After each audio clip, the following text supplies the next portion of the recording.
Assalamu alaikum wa rahmatullahi wa barakatuh. Fidèles téléspectateurs d'Islam Media Channel, c'est un plaisir de vous retrouver une fois aujourd'hui pour partager avec vous une autre expérience dans le cadre de votre émission Mon Expérience. Bienvenue à tous.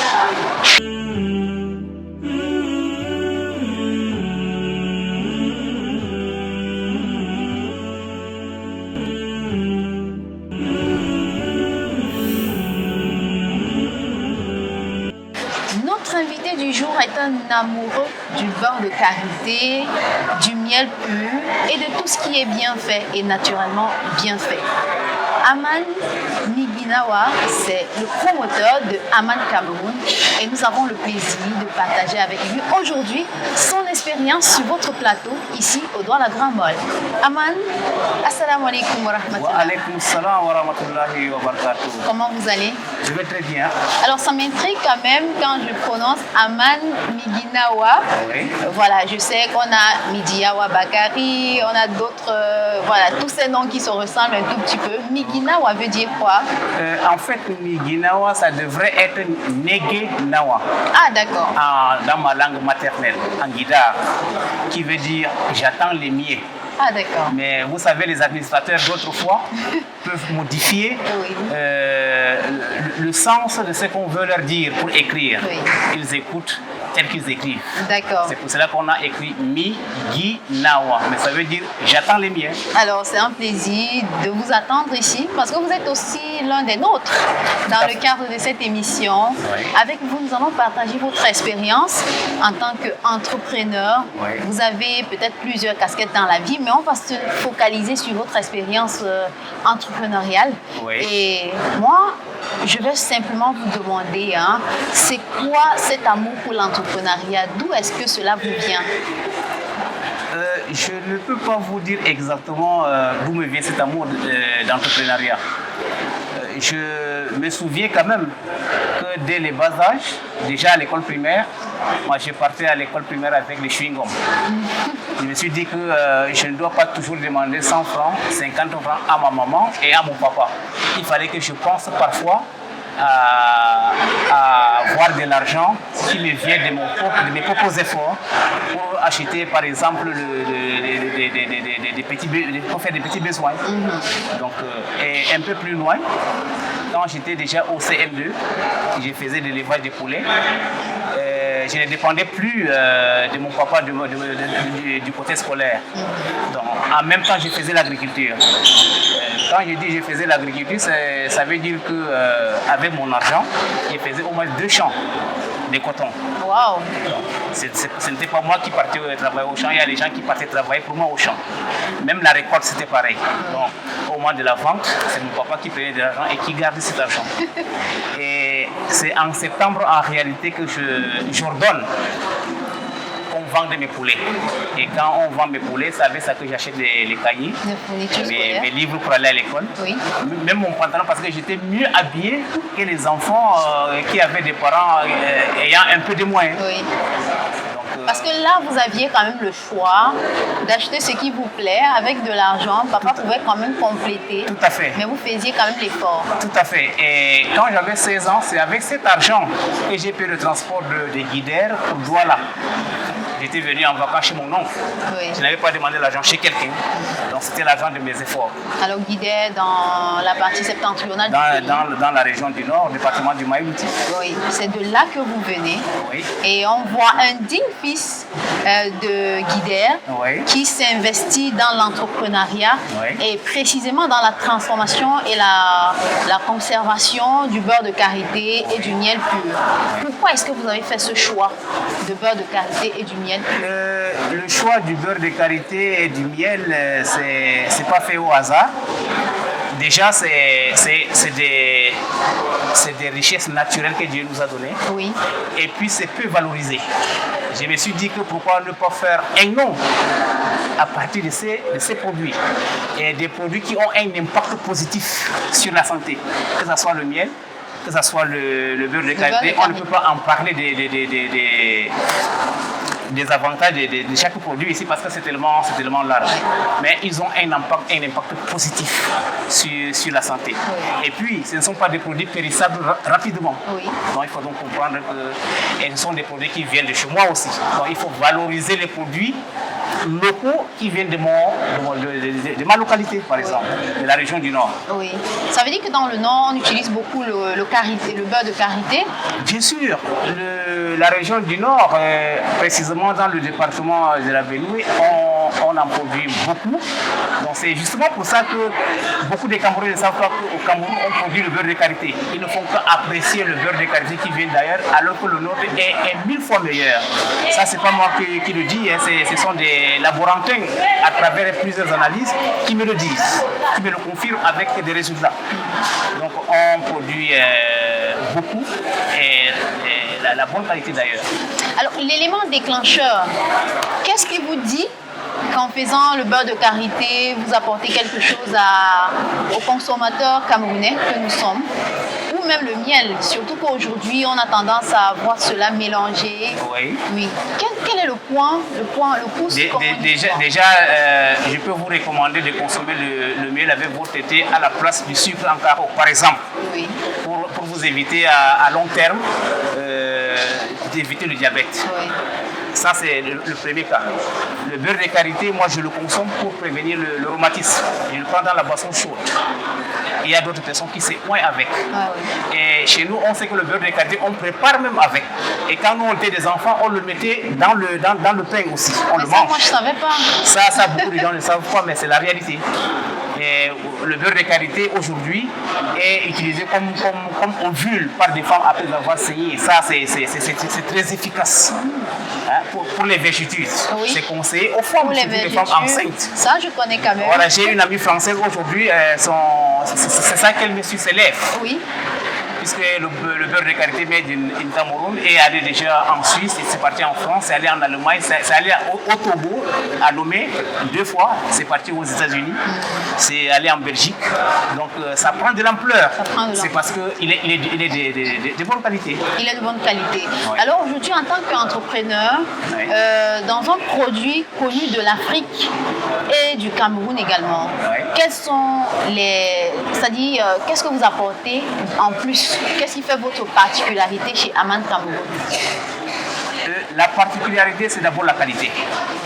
C'est d'abord la qualité parce que si vous utilisez les supermarchés, vous allez trouver qu'il y a plusieurs variétés de beurre de karité. Mais le beurre de karité Aman Cameroun est particulier. Je ne peux pas vous citer les pharmacies où mes produits sont vendus, ni les supermarchés où mes produits sont vendus, mais il est consommé. Je peux aller livrer, par exemple, 10 boîtes, pendant que j'ai trouvé d'autres beurres de karité là-bas. Le mien fini. En 2 semaines, on m'appelle que venez nous livrer le beurre de karité. Il est apprécié et parfois ce sont les clients qui m'appellent pour me dire que vraiment votre beurre de karité a un impact positif sur mes vergetures. Ça, c'est une sœur de mon village qui habite à Douala qui me l'a confirmé. Alors, c'est pour dire que vous vendez des produits purs, un produit purement naturel, 100% sans naturel, mélange. Sans mélange. Oui. Sans mélange. À côté de cela, vous faites quand même dans le miel aussi. Oui. Le miel, lui qui aussi c'est-à-dire a été beaucoup transformé, beaucoup mélangé par ceux qui veulent vendre beaucoup. Oui. Et je vais dire bénéficier beaucoup sur une petite bouteille. Oui. Oui. Comment est-ce que vous arrivez à proposer un miel pur, oui, au niveau de tout Camerounais?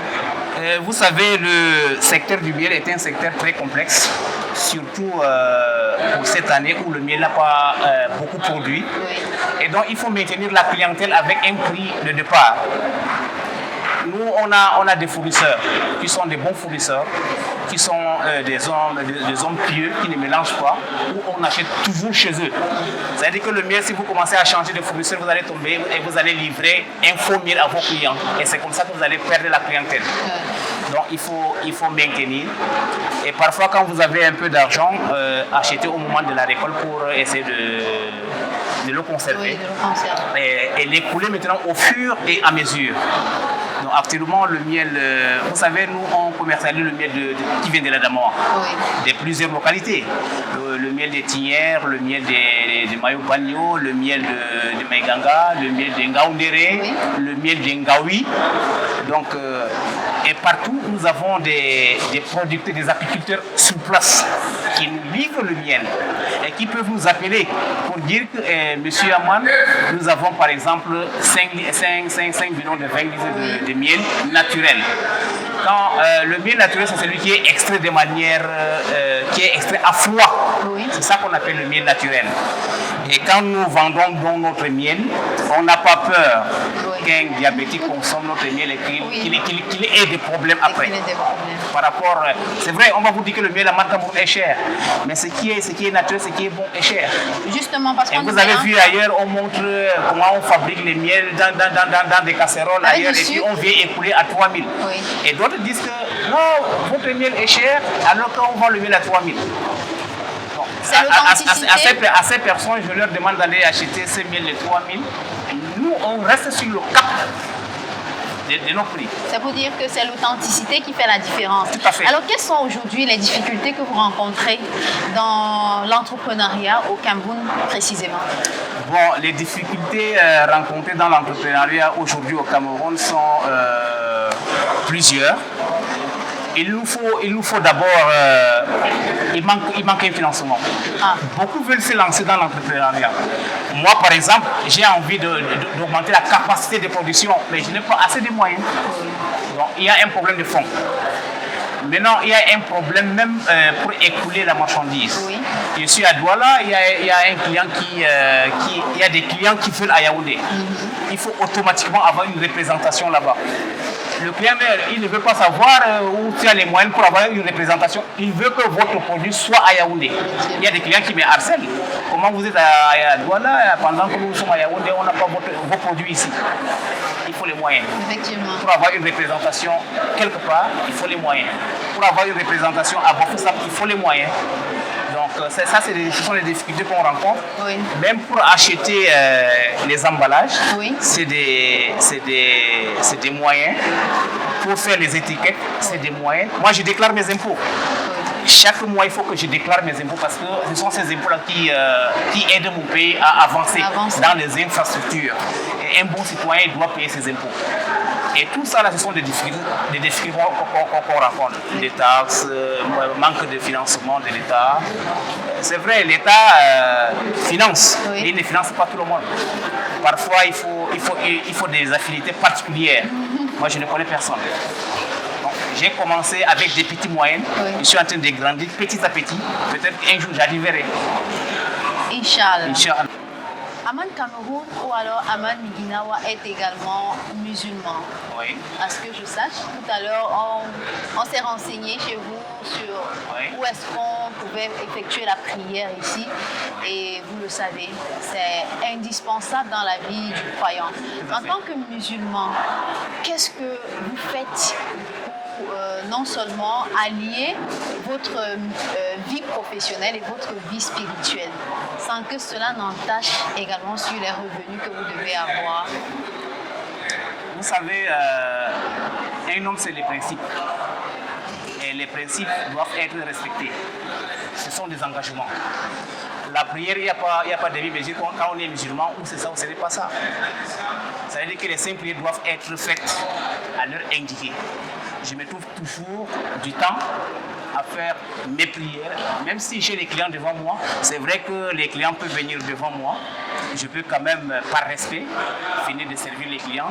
Mais après, je peux aller faire ma prière. La prière ne prend que 5 minutes. Donc je me dis que c'est juste l'organisation. Donc un entrepreneur qui ne parvient pas à s'organiser ne pourra pas aller très loin. Donc c'est l'organisation. Que ce soit vie professionnelle, que ce soit vie familiale, que ce soit religion, c'est-à-dire que tout est déjà programmé. C'est un canevas. Il faut seulement juste le suivre de manière scrupuleuse. Alors tout à l'heure, vous avez parlé de l'honnêteté. Est-ce que l'honnêteté vous est imposée par votre valeur personnelle ou bien votre valeur spirituelle? Au départ, Oui. des valeurs morales. Oui. Parce que je suis né d'une famille dotée d'une moralité très forte. Chez nous, quand j'étais au CE1, je me rappelle, un petit frère a été puni part ma maman, on lui donnait tout ce qu'il voulait, mais personne n'avait son temps. Parce qu'il avait volé les arachides sans demander. Donc chez nous, c'est vrai, je ne peux pas contrôler tout le monde, mais si on me dit aujourd'hui que mon frère a volé, je vais chercher à savoir si c'est vraiment la réalité. Parce que chez nous, dans ma famille, il n'y a pas de voleurs. Je dis les enfants de mon papa. Effectivement. Je ne dis pas chez les cousins, mais les enfants de mon papa, tels que nous avons été élevés, on ne connaît pas mentir. Et on savait que le voisin est exactement comme le parent. Il a le droit sur nous. Donc, les valeurs spirituelles sont venues augmenter cette identité-là que les valeurs morales ont d'abord donné. Parce que les valeurs morales, c'est la base. Effectivement. Voilà. Donc, les valeurs spirituelles, ce sont des complémentarités, des valeurs morales. Comme vous dites aux parents, il ne faut pas être malhonnête à la maison et demander que l'enfant aille apprendre l'honnêteté à l'école coranique ou bien dans un autre cadre. Tout à fait. Alors, Aman Cameroun, aujourd'hui, vous êtes un entrepreneur depuis quelques années déjà. Vous arrivez déjà à exporter même vos produits hors du pays et avoir un retour. Quel est le conseil que vous donnerez à ceux qui veulent se lancer dans l'entrepreneuriat au Cameroun? Bon, déjà, je n'exporte pas encore, mais mes produits sortent du pays à travers les clients qui arrivent au Cameroun et qui ressortent avec mes produits. Ça veut dire que ce sont des clients, mais grâce à eux, mes produits vont à l'extérieur. Oui. Comme je vous le disais tantôt, mes produits sont allés un peu partout, aux États-Unis, au Togo, en France, en Suisse, en Belgique, au Canada. Les produits sont partis. Oui. Et au Tchad, les produits sont partis. Donc, le conseil que je pourrais donner, surtout aux jeunes, puisque ce sont les jeunes qui ont de l'avenir, je ne peux pas dire qu'aujourd'hui, mon papa peut encore oser commencer une vie. Donc, les conseils que je peux donner à mes enfants, ça veut dire qu'à ceux qui ont l'âge d'être mes enfants et à mes petits frères, c'est d'oser. Parce que nous avons des potentiels au Cameroun. On a beaucoup de richesses au Cameroun. Il faut juste les valoriser. C'est pour cela que je dis toujours aux jeunes que l'école est une ouverture d'esprit. Avoir fait l'école est une chance. Vous avez un esprit ouvert sur le monde. Comment vous allez vous comporter? Comment vous allez marcher? De quelle manière vous allez dire bonjour à quelqu'un pour l'approcher? Donc, celui qui a fait l'école, aujourd'hui, et qui dit qu'il cherche le travail et qu'il n'a pas eu, vraiment, je me dis, je ne suis pas contre cette personne-là, mais il n'a pas compris en fait le rôle de l'école. L'État l'a déjà formé, l'État l'a déjà modulé, il est déjà un produit fini. Il n'est pas dit quelque part qu'obligatoirement il doit être pris en charge par une entreprise ou bien par l'État. Il doit se débrouiller. Donc, il faut d'abord l'honnêteté. Oui. Il faut l'esprit de créativité, il faut l'honnêteté, beaucoup de courage. Et il y a des jeunes qui aujourd'hui, dès qu'on commence, la vie, l'allure de la vie et la cadence, ils veulent vivre au-delà de leurs moyens. Et puis ça ne peut pas aller très loin. Donc, ils ne sont pas patients, ils ne sont pas endurants également. Il faut oser, il faut être patient, il faut être sincère. Surtout. Et surtout bien faire. D'accord, merci. Quand vous faites très bien et que vous êtes honnête, automatiquement, ça va passer. Alors, et les gens vont commencer à s'intéresser à ce que vous faites. Oui. Aman, on vous connaît aussi très rattaché à votre culture, à l'Afrique, au Cameroun. Est-ce que vous avez quelqu'un qui vous inspire dans votre vie de chaque jour? Quelqu'un qui m'inspire dans la vie de tous les jours, c'est mon papa. Oh. Parce que j'ai encore la chance aujourd'hui que mon papa vit. Au-delà de ses 80 ans, il tient sur ses deux pattes, avec ses deux femmes, bien sûr. Bon, je vais vous raconter une petite histoire, entre guillemets. J'étais au CM2, j'avais fini de vendre mes poulets, j'avais beaucoup d'argent.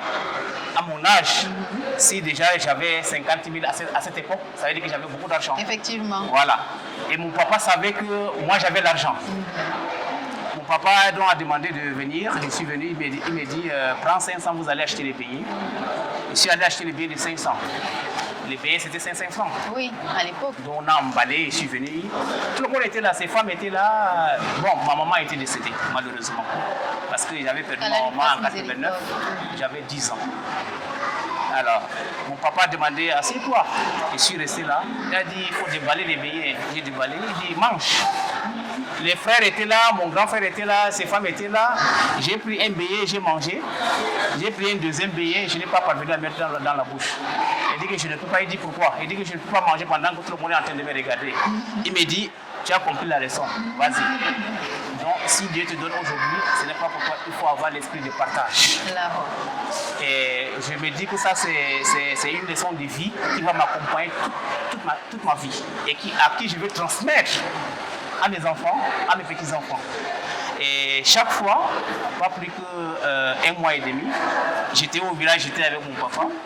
Il me dit, l'homme doit être courageux, à toujours foncer sur ce qu'il est en train de faire de manière courageuse, et il faut être sincère. Il continue à nous demander à ses enfants d'être courageux, mais d'être sincères.